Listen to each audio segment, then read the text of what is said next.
नमस्कार दोस्तों, जय श्री श्याम। जैसा कि आपने थंबनेल देखा है, आज की वीडियो में हम बात करेंगे कि सर जब मार्केट में क्रैशिश आता है, जैसे मान लीजिए अगर हम बात करें, अभी हमारा 4 तारीख को इलेक्शन का रिजल्ट आया था, तो हमारे पोर्टफोलियो में है, हमने देखा था तो काफी अमाउंट से क्या हुआ था, हमको नेगेटिव वैल्यू देखने को मिली थी। तो यहाँ पे बात इतनी सी है कि सर मार्केट में जब क्रैश आता है तो हमारा काफी भारी मात्रा में नुकसान होता है, लेकिन रेगुलर बेस पे जब मार्केट अप जाता है तो हमको एक्चुअल में ज्यादा रिटर्न नहीं मिलता है, हमको कम रिटर्न मिलता है। तो सर इसकी क्या कहानी है, एक्चुअल में ऐसा क्यों होता है, क्या हमारा पैसा है म्यूचुअल फंड के अंदर एक ना एक दिन जीरो हो सकता है या नहीं? तो देखो आज की वीडियो कंप्लीट वॉच कर लेना, क्योंकि देखो पैसों की जहां पे बात आ जाती है, देखो पैसा मेहनत से कमाया जाता है। आज आप भी अपना इन्वेस्टमेंट म्यूचुअल फंड के अंदर कर रहे हो तो एक्चुअल में आपको पता होना चाहिए कि फ्यूचर में ऐसी कोई कंडीशन आ सकती है या नहीं, क्या एक्चुअल में जब मार्केट में क्रैश आता है तो हमारा ज्यादा नुकसान क्यों होता है। तो उसके लिए आपको कंप्लीट कुछ भी नहीं करना है, वीडियो को कंप्लीट वॉच करना है और वीडियो को स्किप नहीं करना है।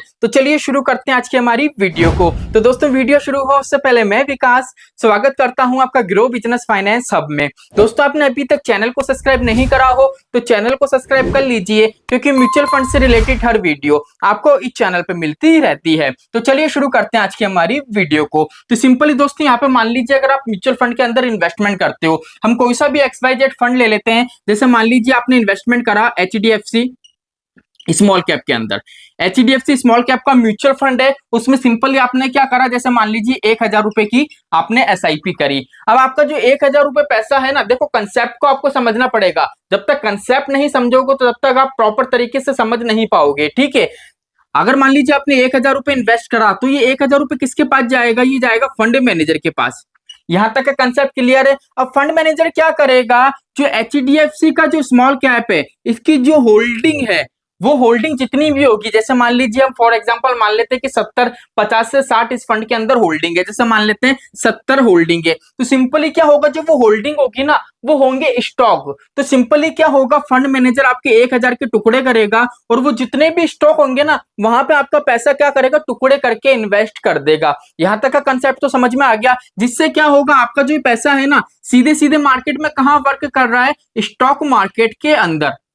क्लियर है। इसलिए क्या होता है, स्टॉक मार्केट में जब क्रैशिश आता है तो हमारा म्यूचुअल फंड हमको नेगेटिव रिटर्न बना के देता है। अब ऐसा क्यों होता है, देखो अब मान लीजिए अगर हम बात करें 4 जून की, मार्केट में काफी ज्यादा क्रैश आया था, ठीक है, जिससे क्या हुआ था, हमको काफी ज्यादा नेगेटिव देखने को मिला था। अगर मैं मेरी बात करूं तो 4000 रुपए से क्या हुआ था, मुझे नुकसान हुआ था, साइड में आपको दिख भी रहा होगा। तो बात आती है कि सर एक्चुअल में ऐसा क्या होता है। देखो पहली चीज तो क्या हुआ था, पहले तो छोटा सा कंसेप्ट समझ लो। अभी क्या हुआ था, आपको जो 4 जून का क्रैश देखने को मिला था, इसका सबसे बड़ा रीजन ये था, मोदी जी ने इस बार बोला था कि इस बार 400 पार, ठीक है, लेकिन एक्चुअल में क्या हुआ था, 300 सीटें भी नहीं मिल पाई थी। इसलिए क्या हुआ था, जो टक्कर थी बराबर की चल रही थी। इसलिए क्या हुआ था, काफी ऐसे इन्वेस्टर हैं जो इंट्राडे में इन्वेस्ट करते हैं, उनको ये लगा था कि एक्चुअल में है सरकार पलट सकती है, इसलिए उनने क्या करा था, स्टॉक मार्केट से रेगुलर बेस में पैसा निकालना शुरू कर दिया था। इसलिए क्या हुआ था, अब स्टॉक मार्केट में पैसा निकलना शुरू हुआ और एक्चुअल में आपने जो पैसा इन्वेस्ट करा वो फंड मैनेजर ने कहा इन्वेस्ट करा था, स्टॉक मार्केट में,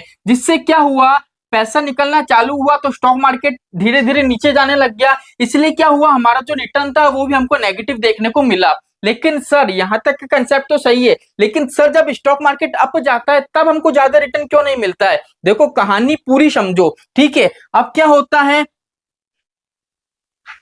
स्टॉक मार्केट से इन्वेस्टर पैसा निकालेंगे तो नॉर्मल सी बात है ये डाउन जाएगा, ठीक है, लेकिन एक्चुअल में क्या होता है, म्यूचुअल फंड में डबल इफेक्ट पड़ता है। क्यों पड़ता है, बिकॉज क्या है, स्टॉक मार्केट अगर डाउन जा रहा है तो वो तो हमको नेगेटिव मिलेगा ही, लेकिन एक्चुअल में क्या होता है, म्यूचुअल फंड के जो इन्वेस्टर हैं वो ये देखते हैं कि भैया मार्केट डाउन है, बिकॉज क्या है, स्टॉक मार्केट की एक इमेज है, परछाई है हमारा म्यूचुअल फंड। तो क्या करते हैं, म्यूचुअल फंड इन्वेस्टर देखते हैं स्टॉक मार्केट को, यार निफ्टी 50 है तो इतना डाउन गया, तो सिंपली वो क्या करते हैं, वो उनने जिस भी फंड में इन्वेस्टमेंट कर रखा है, जैसे मान लीजिए HDFC में इन्वेस्टमेंट कर रखा है, तो सीधी क्या करेंगे, वो अपना जो फंड है उसमें से पैसा निकालना चालू कर देंगे, जिससे क्या होगा, फंड मैनेजर तकलीफ में आ जाता है। बिकॉज क्या है, एक तो मार्केट वैसे ही डाउन है, स्टॉक मार्केट रेगुलर बेस पे डाउन जा रहा है, और नॉर्मल सी बात है अगर फंड के जो इन्वेस्टर हैं वही पैसा निकालेंगे तो नॉर्मल सी बात है जो फंड के अंदर है लिक्विडिटी की प्रॉब्लम आ जाएगी और फंड है वो स्टेबल नहीं हो पाता है। इसलिए क्या होता है, स्टॉक मार्केट से तो हमारा जो डाउन जाता है, लेकिन एक्चुअल में क्या है, जब फंड से भी पैसा निकलता है तो नॉर्मल सी बात है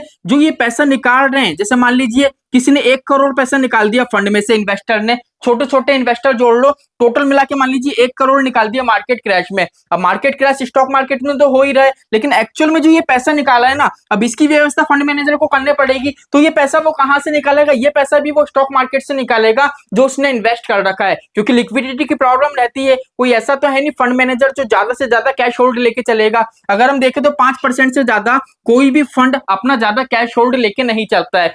बहुत से ऐसे फंड है जो 5 to 10% लेके चलते हैं, लेकिन मोस्टली 5% तक लेके चलते हैं। इसलिए क्या होता है दोस्तों, मार्केट में जब क्रैश आता है तो हमको ज्यादा नुकसान होता है। पहला नुकसान स्टॉक मार्केट का, दूसरा नुकसान ये कि जो फंड के इन्वेस्टर है वो पैसा निकालते हैं तो लिक्विडिटी की प्रॉब्लम आती है। तो फंड मैनेजर जाता है स्टॉक मार्केट के पास, स्टॉक मार्केट से क्या करता है, उसने जो इन्वेस्टमेंट करा है वो वहां से पैसा निकालता है। इसलिए क्या होता है, फंड स्टेबल नहीं हो पाता है और मार्केट में जब क्रैश आता है तो हमको काफी भारी मात्रा में हमारा नेगेटिव वैल्यू देखने को मिलती है। लेकिन सर पॉजिटिव वैल्यू क्यों देखने को नहीं मिलती जब मार्केट अप जाता है? वो इसलिए नहीं मिलती है क्योंकि अभी तक, जैसे मान लीजिए आपने 1 करोड़ रुपए क्या करा है, म्यूचुअल फंड के अंदर इन्वेस्टमेंट कर रखा है, तो आपका ये 1 करोड़ जो रुपए है ना म्यूचुअल फंड में, फंड मैनेजर के पास नहीं है। ये पैसा ऑलरेडी क्या है, मार्केट में, स्टॉक मार्केट में लगा हुआ है, आपका मनी है, सर्कुलेट हो रहा है, ठीक है। लेकिन मान लीजिए अगर मार्केट अप जा रहा है, ठीक है, उस टाइम में मान लीजिए कुछ इन्वेस्टर हैं जो पैसा निकाल रहे हैं। मोस्टली क्या होता है, जब म्यूचुअल फंड में क्या है ज्यादा रिटर्न मिलते हैं, स्टॉक मार्केट अप जाता है,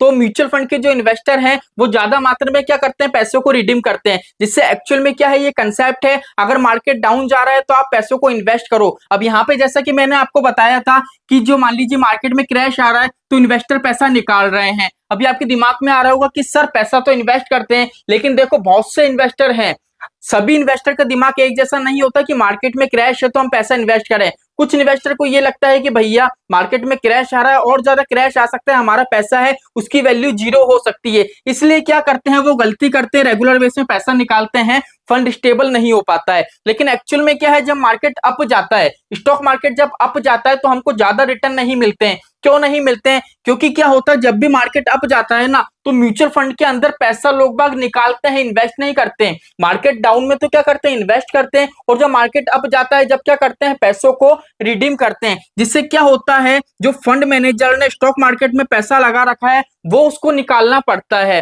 क्योंकि क्या होता है, जब मार्केट अप रहता है तो म्यूचुअल फंड के अंदर कोई नया पैसा आता नहीं है। जब नया पैसा आएगा नहीं तो स्टॉक मार्केट में इन्वेस्ट होगा नहीं, तो नॉर्मल सी बात है, आपको ज्यादा रिटर्न नहीं मिलेगा। एक्चुअल में रिटर्न आपको वही मिलेगा जो मार्केट में उसने ऑलरेडी इन्वेस्टमेंट कर रखा है। तो ये सिंपल सा कंसेप्ट था। रही बात म्यूचुअल फंड में पैसा 0 हो सकता है या नहीं, देखो नॉर्मल सी बात है, अगर हम बात करें जैसे HDFC की, जैसे मान लीजिए होल्डिंग के रूप में इसने 70 स्टॉक में इन्वेस्टमेंट कर रखा है, तो क्या गारंटी है कि जो 70 की 70 स्टॉक हैं, 70 की 70 कंपनियां हैं, एक साथ बंद हो जाएंगी, एक साथ भाग जाएगी? इसकी कोई संभावना है? इसकी 1% भी संभावना नहीं है कि मार्केट में जितनी भी कंपनीज हैं वो सारी की सारी एक साथ भाग जाएं, एक साथ दिवालिया हो जाएं।